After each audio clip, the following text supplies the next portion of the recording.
तार साहब आज बल्कि कल दुबई के अंदर अबू धाबी के अंदर COP 28 के सिलसिले में दुनिया के बहुत सारे जो लीडर्स थे वो इकट्ठे हुए और पाकिस्तान के वजीर आजम केटे के प्राइम मिनिस्टर भी गए और हमने देखा कि भारत के वजीर आजम भी गए हुए थे। हमारे वजीर आजम ने जितने भी इंटरव्यू दिए वो यही कहे कि लॉस एंड डैमेज फंड के हवाले से हमें पैसे दे दें, पैसे दे दें। एक तो बहुत ज्यादा उनको ये क्रिटिसाइज किया गया है।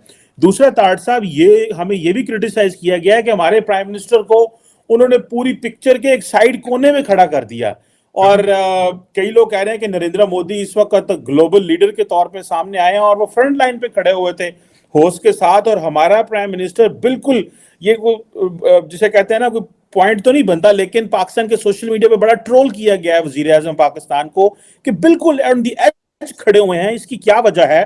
क्या ये चीज बताती है कि हमारे प्राइम पाकिस्तान की इस वक्त इंटरनेशनल लेवल पे ये पोजीशन है और क्या ये भी बताता है कि पाकिस्तान के जो मेन स्टेक होल्डर हैं वहां पे भी हमारे वजीर आजम की कोई वैल्यू नहीं है?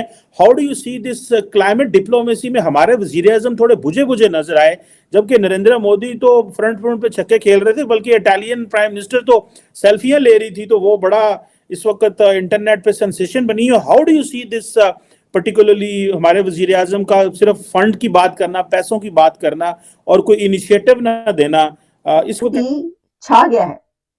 पहले तो मैंने आपको बताया था कि मोदी आ रहा है लेकिन मोदी छा भी गया है। COP 28 में सेंटर स्टेज पर जो लीडर नजर आया है वो नरेंद्र मोदी था। भाई मोदी साहब हर तरफ छाए हुए नजर आए हैं COP 28 में। अच्छा अब जरा बात कर ले जब हम आगाज से लेकर एंड तक, तो सबसे पहले तो मेलोनी मोदी की जो सेल्फी वायरल हुई है उसने इंटरनेट के रिकॉर्ड ब्रेक कर दिया। मतलब हमारा प्रोग्राम ब्रेकिंग बैरियर्स क्या बैरियर्स ब्रेक करेगा, जो मेलोनी मोदी की सेल्फी ने बैरियर्स ब्रेक किए। दोनों खिलखिलाते हुए कह लगाते हुए नजर आए मोदी साहब और prime minister of Italy Georgina Meloni, जो कि बड़ी ही एक खूबसूरत खातून है और बड़ी पॉपुलर हैं, लोग उनको बहुत पसंद करते हैं। तो वो उनके साथ जब बैठी हुई नजर आई हैं और उसके बाद दोनों बहुत कह लगाते हुए नजर आए। उसके बाद जॉर्जिना मेलोनी साहिबा ने ट्वीट किया जिसमें उन्होंने कहा कि COP में दो दोस्त मिल गए, दो दोस्त COP में, यानी कि मोदी और मेलोनी। भाई क्या बात है? मुझे ऐसा लगा कि वो नहीं होता, कौन सा मेला होता जी, कुंभ का मेला, कुंभ के मेले में कोई दो दोस्त घूम जाएं और फिर वो काफी अरसे के बाद मिले ना, तो मुझे देखकर ऐसे ही लग रहा था। अच्छा ये तो चले अपनी जगह पर, ठीक है जी, लेकिन उसके बाद हमने देखा कि जो प्रेसिडेंट ऑफ UAE है उनके साथ बाहों में बाहें डाल के नजर आए हैं मोदी साहब। और पहले तो जरा मैं बात कर लूं, जरा दो हाथ में करना चाहती हूँ कि ये जो ग्रुप फोटो था इसके अंदर हमारे प्राइम मिनिस्टर कहाँ थे, काकर साहब कहाँ गए? मुझे लगा कि ग्रुप फोटो के वक्त काकर साहब कहीं पतली गली से निकल गए हैं, लेकिन फिर वो नजर आ गए और वो नजर आए सबसे ऊपर बिल्कुल कॉर्नर में। मतलब किसने कॉर्नर किया काकर साहब को? इतनी ऊपर बिल्कुल आखिर में किनारे पे जाके खड़े होने की क्या जरूरत थी सर? कहीं किसी मतलब अच्छी जगह पे कहीं आगे चले, बीच में ही कहीं खड़े हो जाते, नजर तो आते आप। और बड़ी संजीदगी से वो बड़े ही संजीदा खड़े थे, बिल्कुल लगता है कि जैसे ना बिल्कुल नाराज हुआ कोई बच्चा होता है। लेकिन जो प्लान काढ़ा है ना, ये आग होता है हमेशा वो अपने मुफाद के लिए करता है, कभी भी दूसरे मुल्कों के या मुस्लिम ममालिक के लिए, इवन के पाकिस्तान के लिए तो वो बिल्कुल नहीं बोलता और ना कोई ऐसा काम वो कर सकता है जो पाकिस्तान के हक में हो। सर वो क्यों करेगा? वो तो आपने हमने खुद करना ना अपने हक के लिए। तो क्या करते हैं? मैं टीचर हूँ।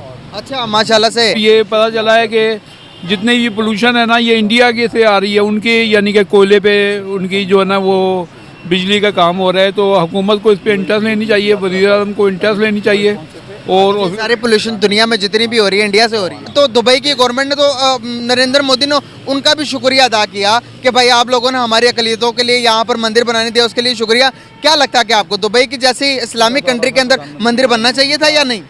नहीं, बिल्कुल नहीं बनना चाहिए था। ये तो है दुबई का मसला है, लेकिन इसके लिए जहाँ तक पूरी दुनिया के मुसलमान हैं उनके लिए भी मसला है। पूरी दुनिया क्योंकि हम लोग मुसलमान हैं ना, तो दुबई मुस्लिम ममालिक है, चाहे वो इंटरनेशनल है। इंटरनेशनल तो है लेकिन वहाँ पे इतने ज़्यादा मफादात हिंदुओं को या मोदी को नहीं दिए जा सकते। उनके मुताबिक ही चलना है। तो वो अब यहाँ अक्सरियत मुसलमानों की है तो जाहिर है, तो अक्सरियत तो हिंदुस्तान में भी हिंदुओं की ज़्यादा, तो देखे ना फिर कहीं ना कहीं गलत कर रहे हैं ना हम भी। लेकिन वहाँ इतने ज़्यादा चर्च तो नहीं बन रहे, नहीं इतने ज़्यादा क्रिश्चियन। यही तो बात है, मोदी जहाँ जाएगा वो अपनी जगह बना लेता है। हाँ, वो उसने बना ली जगह, वो जहाँ जाता है अपनी जगह बना लेता है। उसको पता है इंटरनेशनल एरिया है, यहाँ पे पूरी दुनिया से लोग आते हैं ना, तो वो उनको दिखा रहा अपना मंदिर। हाँ, ये मसला दुबई का या बाकी चीज़ों का नहीं है, मसला मोदी का। मोदी को वो प्लेस अच्छा लग रहा है ना, उसको पता है यहाँ मेरी पजीराई होगी मेरे मज़हब की, तो उसने बना दिया है। पाकिस्तान और मुसलमानों को ये कदम उठाना चाहिए कि हम लोगों को ऐसी जो कॉन्फ्रेंस है ना, इनमें जाना ही नहीं चाहिए। अंबिया कराम ने उस सरजमीन पर जो है वो ला इलाहा इल्लल्लाह को फैलाया, और ये लोग जो है ना वो हिंदू या दूसरे लोगों को कर रहे हैं। ये तो शर्म की बात है हुक्मरानों के लिए।